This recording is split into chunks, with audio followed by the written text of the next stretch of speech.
정직 2개월. 윤석열 검찰총장의 운명의 한 주가 다시 또 시작이 됩니다. 법조팀 임성재 기자와 뉴스 추적하도록 하겠습니다. 임성재 기자, 다음 주 화요일 날이죠. 이제 신문기일이 열리는데 법원 결정에 따라서 대검이나 법무부 양측에 미칠 영향 어떻게 될까요? 일단 결과는 신문기일 당일이나 이튿날 나올 전망입니다. 예. 이 분명한 점은 법원의 판단에 따라 한쪽은 치명타를 입게 될 것이란 점인데요. 인용 결정이 나면 징계 제청을 한 추미애 장관과 이를 제거한 문재인 대통령까지도 타격을 입게 됩니다. 예.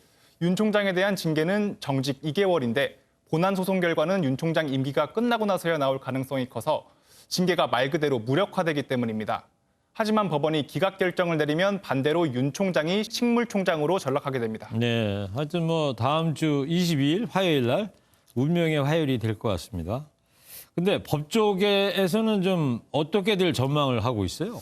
법조계에서도 조심스러워하는 분위기입니다. 초유의 사태인 만큼 섣불리 예단하기가 힘들다는 건데요. 오늘 통화한 한 법조인의 의견 들어보시겠습니다. 네.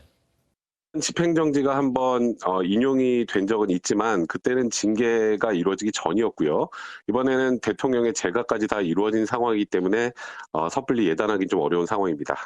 그렇군요. 예단하기는 참 쉬운 일이 아니다. 근데 윤 총장 측에서는 다시 회복 불가능한 손해 이거를 강조할 거라고 그러던데 이번에도 그렇게 할까요? 예, 말씀하셨다시피 집행정지의 쟁점은 회복 불가능한 손해에 해당하는지 여부입니다. 예. 윤 총장 측은 징계가 단행될 경우 법으로 보장된 검찰총장 임기제가 침해돼 보상할 수 없는 손해가 발생하고 윤 총장 부재가 정권을 겨눈 월성 원전 수사 등 중요 사건 수사에도 영향을 미칠 것이라는 주장입니다. 예. 앞선 집행정지 결정에선 조미연 부장판사가 윤 총장의 손을 들어주기도 했는데요. 그랬죠. 다만 지난번은 추 장관이 임의적으로 발동한 직무정지 처분이고 이번엔 대통령이 제거한 징계라는 차이점이 있습니다. 징계 효력이 정지되면 결국 대통령의 인사권이 침해될 수 있다는 지적이 나올 수 있어 법원은 신중한 입장을 보일 것으로 보입니다. 네. 지난번하고 이 재판부는 이번 재판부하고 지난번 재판부는 다른 데죠? 예, 다릅니다. 예. 근데 변호인들이 소장 등을 준비하면서 이런 얘기를 했다면서요? 윤석열 총장이 좀 안쓰러웠다. 소송이 끝나면 소주 한 잔 사고 싶다. 이런 말까지 했다고 하더라고요. 예, 최근 특별 변호인단은 추 장관이 앉힌 참모들의 윤 총장이 완전히 고립돼 있었다는 소회를 밝혔습니다. 징계위가 윤 총장의 징계 혐의에 문제가 있다고 판단한 데는 신재철, 김관정, 이정현 검사장의 진술서가 주요하게 작용한 것으로 알려졌는데요.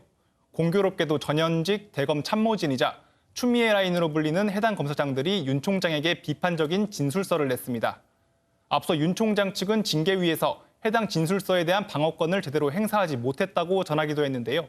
검찰 관계자는 윤 총장이 자신의 마음과 맞지 않는 참모들과 일하는 건 정말 괴로웠을 것이라는 말을 전하기도 했습니다. 네, 윤석열 총장 측 얘기는 좀 들어봤고 이번에는 그러면 추미애 장관 쪽 입장 같은 건 어떻게 나온 게 있습니까?